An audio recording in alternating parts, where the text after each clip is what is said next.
Los principales cambios en el periodismo, teniendo en cuenta que yo empecé a ejercerlo en prácticas ya en el año 98, han sido muchos, porque además yo considero que la gente de mi generación es una generación bisagra. Somos la que hemos pasado del papel a lo digital, en el caso de la prensa escrita. En el caso de las televisiones y de las radios, pues obviamente también ha habido una evolución hacia lo digital, con lo cual ser una generación bisagra, por un lado, tiene un lado apasionante, pero por otro lado nos ha obligado a ser, digamos, multitarea, nos ha obligado a trabajar en la radio, en la televisión, en la prensa y en internet, en la prensa escrita y en internet a la vez. Ahora ya no vale decir soy de prensa escrita, soy de radio, soy de televisión, ahora ya lo eres todo a la vez. Eso, sumado a la evolución y a la rapidez de la información en las redes, la evolución de las redes sociales, la velocidad de la información, el propio problema que genera esa velocidad por cuanto a los problemas de contrastar y demás, y la inmediatez que queremos dar a las noticias, todo eso ha sido un revulsivo completo que está siendo, digo, no ha sido, sino está siendo difícil de asimilar, porque nos obliga a trabajar y aprender a la vez, pero bueno, al mismo tiempo es un reto apasionante. Con el papel se muere una forma de hacer periodismo, pero yo no creo que el papel se llegue a morir, y me explico. Yo creo que el papel tiene que reinventarse, eso sí. El papel no va a ser como lo conocemos hasta ahora. Nosotros abrimos los periódicos propiamente dichos de papel o en formato PDF, porque ya ni siquiera son en papel, sino que en las tablets lo leemos en formato PDF, y ya nos encontramos lo que ya sabemos, y ya nos encontramos aquello de lo que ya estamos informados.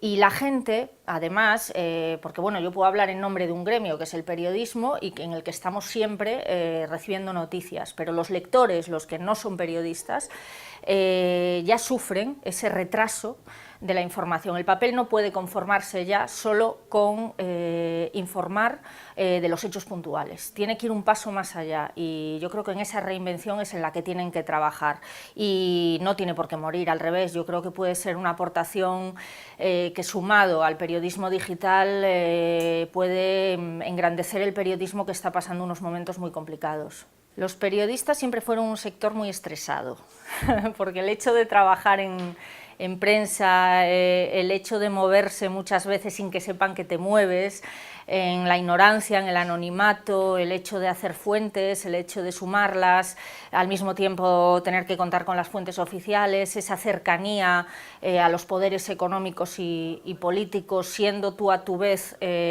un oficio de tantísima influencia, ¿no? Que nos retroalimentamos y al mismo tiempo tratas de mantener una distancia, o al menos yo lo entiendo así.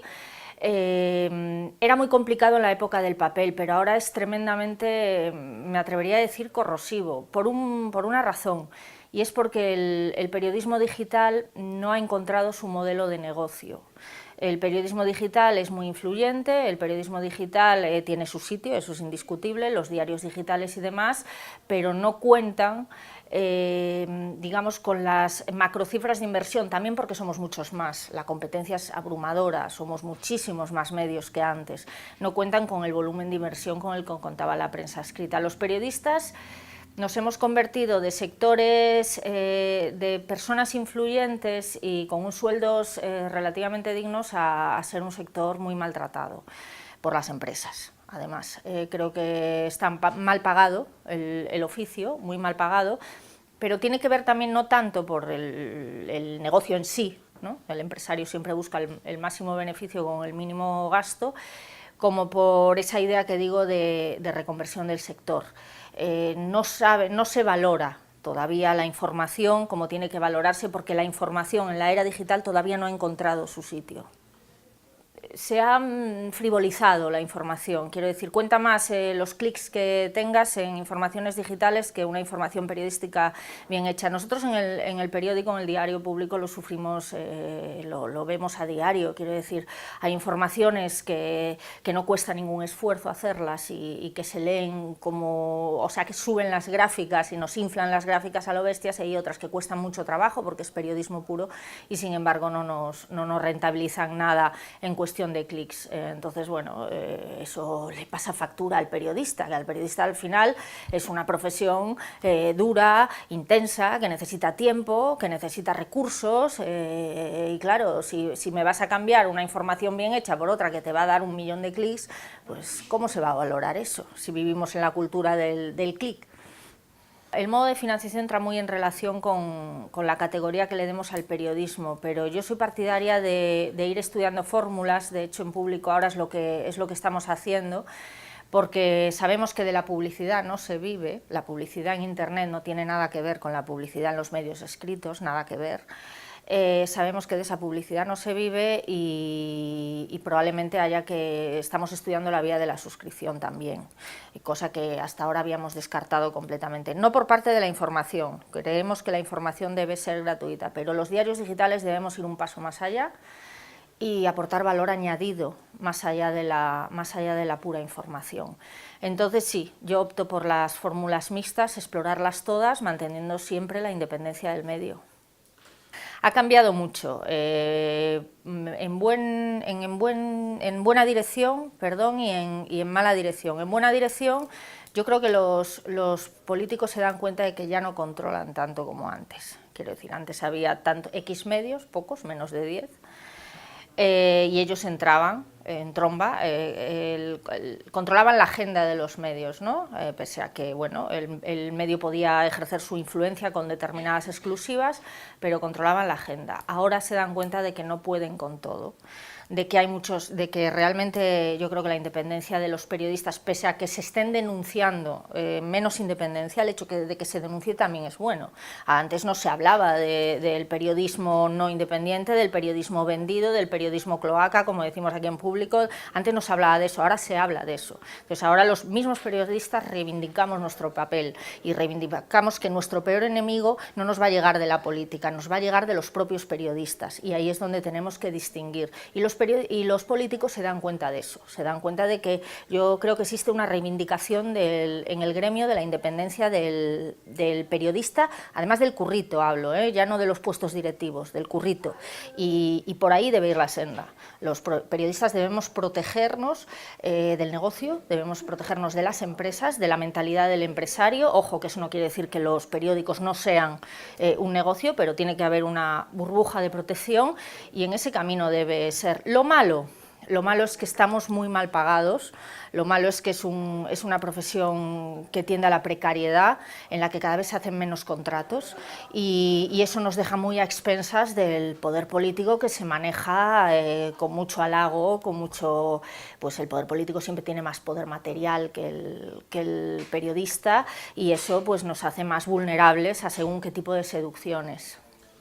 La independencia. Sin ninguna duda, creo que la independencia y defender nuestra profesión. O sea, es fundamental que los periodistas nos reivindiquemos a nosotros mismos, nos protejamos de nosotros mismos y entendamos que nosotros no formamos parte. Yo creo que los periodistas no debemos formar parte del sistema. Los periodistas debemos estar para denunciar los excesos de los sistemas, el que esté instaurado en cada momento. Pues ahora tenemos un sistema aquí que se denuncia por sus cosas malas, por sus cosas buenas, por la transición, por aquí, por allá, por el poder económico, por un poder económico además muy anquilosado que viene ya de la transición, de la propia dictadura, etcétera, etcétera. Nosotros debemos estar fuera de todas esas batallas, nosotros debemos de controlar a quienes intentan cambiar el sistema o a quienes intentan mantenerlo. La independencia del periodista hoy en día yo creo que es la principal reivindicación del oficio. Las redes sociales han sido un revulsivo en la información y han sido un revulsivo en todos los sentidos, para bien y para mal también, pero todos los cambios son para bien y para mal cuando tú tienes establecidas unas determinadas rutinas, como teníamos la prensa con nuestros faxes, con nuestros incluso emails cuando empezaron a llegar, pero luego llegan las redes sociales y lo desbaratan todo. Tenemos un presidente en Estados Unidos recién elegido que se comunica exclusivamente por Twitter y redes sociales. Claro, eso era impensable antes, era impensable. Entonces eso nos obliga a estar evolucionando y cambiando, pero también controlando.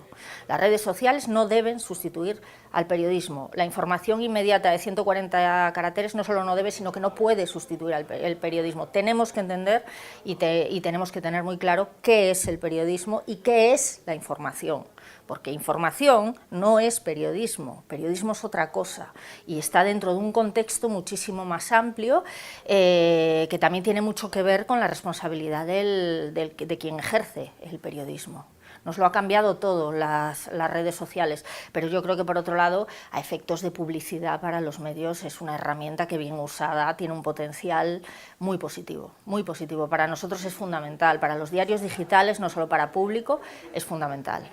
Yo creo que la televisión, como bien dices, tiene un impacto como el de siempre, pero multiplicado por tantas cadenas y tantos formatos televisivos como hay. Además, hay que darse cuenta que la televisión es un filón para los medios que no son televisión. No sé si me explico. Nosotros sacamos vídeos, por ejemplo, vídeos en Público TV, en la red, que pueden ser reproducidos por determinadas cadenas. Eso es un impacto enorme. Es decir, la televisión tiene influencia sobre los televidentes, sobre los ciudadanos, pero además tiene influencia sobre el resto de medios. A los medios nos gusta estar en las tertulias porque no hay publicidad mejor pagada que esa. Y además puedes colocar el mensaje, puedes colocar tus noticias, puedes colocar tus informaciones, y la rapidez de la televisión y el impacto de la televisión no lo tiene ningún medio, ni internet, ni redes sociales, ni nada. La televisión es un medio de masas y las redes sociales, aunque a veces nos parezca que solo existe ese mundo, no es así. La televisión es lo que realmente llega a todos los ciudadanos, y llega masivamente y llega todo el tiempo. Ahora bien, hay que usarlo con responsabilidad, porque claro, cuando tú quieres hacer una información en profundidad, la tele no es el mejor mecanismo para hacerlo llegar. Yo creo que hay que reivindicar el papel de la información sosegada, y hay que ser muy cuidadosos con los mensajes que colocamos en los medios televisivos, además, por cuanto el daño que nos pueden hacer. De momento ha cambiado en que somos más en las redacciones y menos en los puestos directivos.